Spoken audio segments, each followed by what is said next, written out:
France got their World Cup campaign off to a best possible start, beating heavyweights Senegal. That's right. Can the French go the distance? Well, we'll tell you next.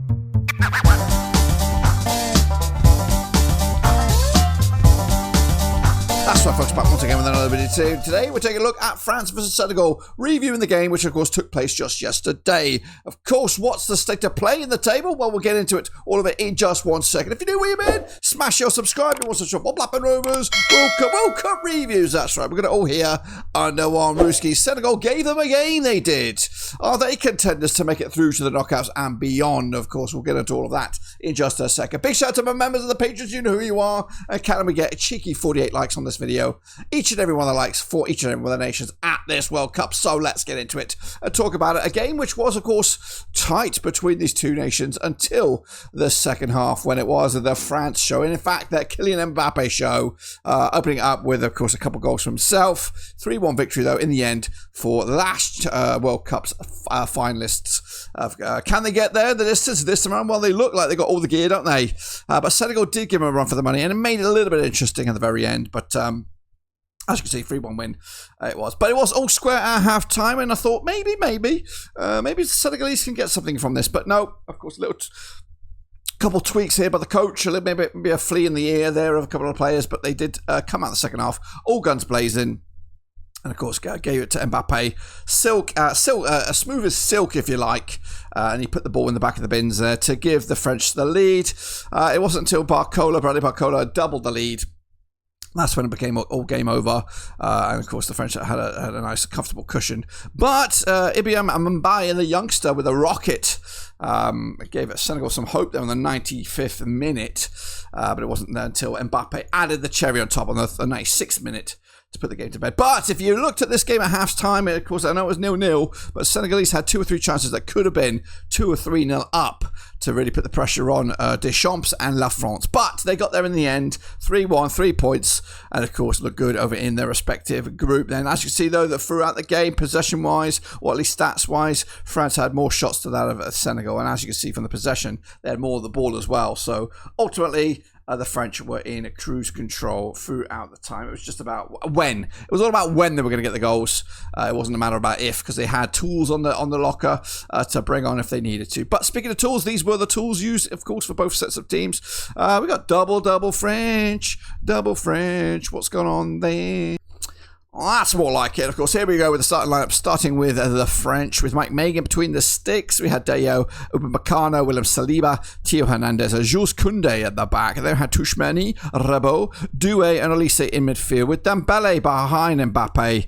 But of course, that didn't work out in the first half. We'll see the subs in a second. As for Senegal, they had the likes of Edouard Mendy between the sticks. He's 34 years of age. I thought he was much younger than that. Moussa Sintake there at the back. They have Kalou Koulibaly, Malik Diouf at the back, was alongside with Crepin Diatta. Into midfield, the likes of Idrissa Gueye, Papa Gueye, Lamine Camara, and Sadio Mane, with Ismaila Sarr as well in their attacking ranks, with Nicholas Jackson up top. So yeah, some standouts, but it is an aging looking squad looking at it, with 1, 2, 3, 4 players over the age of 34 here, so much needed in recruitment, or not necessarily recruitment, but getting some talent. But we do have some really good youngsters on the bench for Senegal. But first and foremost, let's take a look at the bench for France. We did see the likes of Ryan Shaqiri coming on there, Bradley Barcola with, of course, a goal, just a couple of changes, a couple of tweaks needed, but we saw there was many options that they could have called upon. Meanwhile, as for the Senegalese, we saw Pathé Assis, Hadeb Diarra, we had Elimane Ndiaye,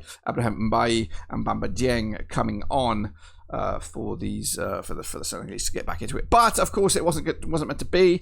6.49 on average for the Senegalese, for 7.09 for the French, and again Mbappe with 8.1, Olise with a 7.7. Solid players, and at the back there, Upamecano with a 7.9. As for Senegal, the key men there, well, we're looking at them. I'm scrambling to find a star man.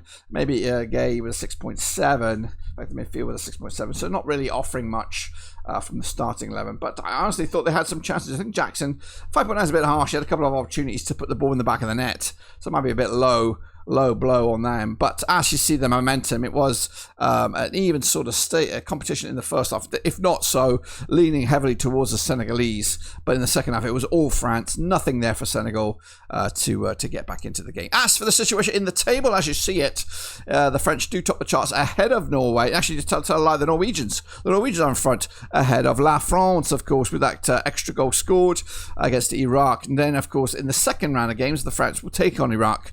Norway will take on Senegal on the 22nd, 23rd of June to get themselves, see if they can get maximum points before they meet in that tasty all-European encounter on the back end of this one on the 26th of June. Meanwhile, what's going on social media? Alrighty then, online you guys did post your own opinions. 71% thought the French would win. Of course, you got it right. Senegal with 20%, the draws at 10. As for the ping pong balls, they went with a 0-0 scoreline. Got that one absolutely wrong. But the cat, that's where it's at. And once again, she got it spot on the nose with a victory. As for me, let's head to the board. As for me, I went with a cheeky 2-0 win for the French. So got that pretty close to the mark.